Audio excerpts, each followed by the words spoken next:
Good morning to what is a very cold and wintry Monday here in Wellington. A lot of rain driving over the Rimutakas this morning. Today I just wanted to talk just quickly about last week and the Medimap outage that had taken place. I don't really want to talk about Medimap at all. What I want to talk about is actually how our sector responded.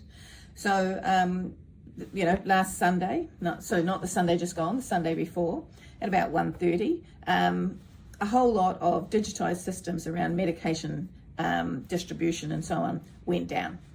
Whatever reason that is, that's Medimap's reason, right?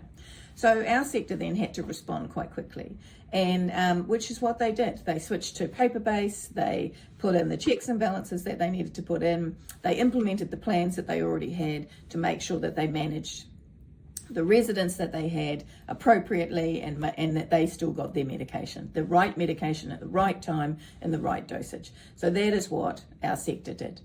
And of course there were allied sectors like pharmacy and so on and so forth that also had to participate, and those linkages were really, really important. Now, I wanted to tell you that not because, not because I want to make any comment about Medimap, but one, I want to highlight the professionalism of what is the individuals that are inside the aged residential care sector. They are highly trained and skilled professionals who know how to react when something bad happens. And that is what they do on a daily basis. So they spend their time making sure that those that are in their care are well looked after to the best of their ability, and that when things happen, they pivot to make sure that they continue that level of care at the highest possible level. So one of the things that we as the Aged Care Association implemented last year, because we didn't feel there was enough recognition for what were the nursing staff inside of aged residential care and the allied health providers that also support those the residents inside of aged residential care, is we put together our symposium. So it's the Aged Care Association Symposium. This year it's going to be in Nelson on Friday the 24th of April. We're hearing from a speech language therapist. Now that might seem strange to some of you, but speech language therapists are actually the experts in everything to do with the mouth, teeth, tongue and the throat. So that has to do with swallowing. And that's incredibly important to some residents when that capacity starts to be impacted by age or illness. We've also got one of the most outstanding chefs. He won an award at our conference last year because he implemented changes that made not only the life of residents more, just more, how would I put it? So it just enhanced the life of the residents that he had through some of the work that he did with his kitchen staff and so on.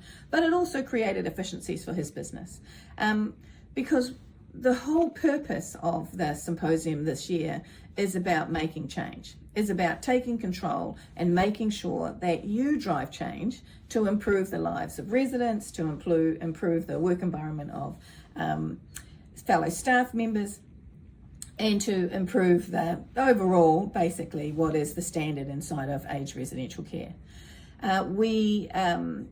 So that's what that day is going to be about. So I want to encourage anybody who's inside aged residential care, if you're a nurse, if you are an allied health professional, go onto our website, have a look at the Aged Care Association Symposium in Nelson, 24th of April. We are also going to be announcing for the second year in a row our Nurse of the Year.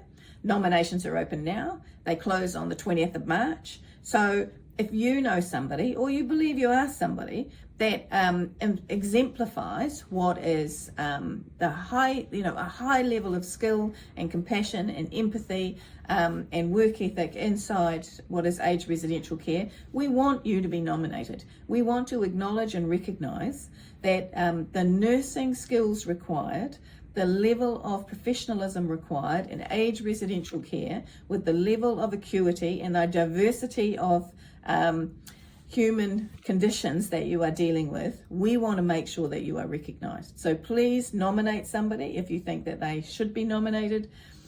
Put yourself out there if you think you should be.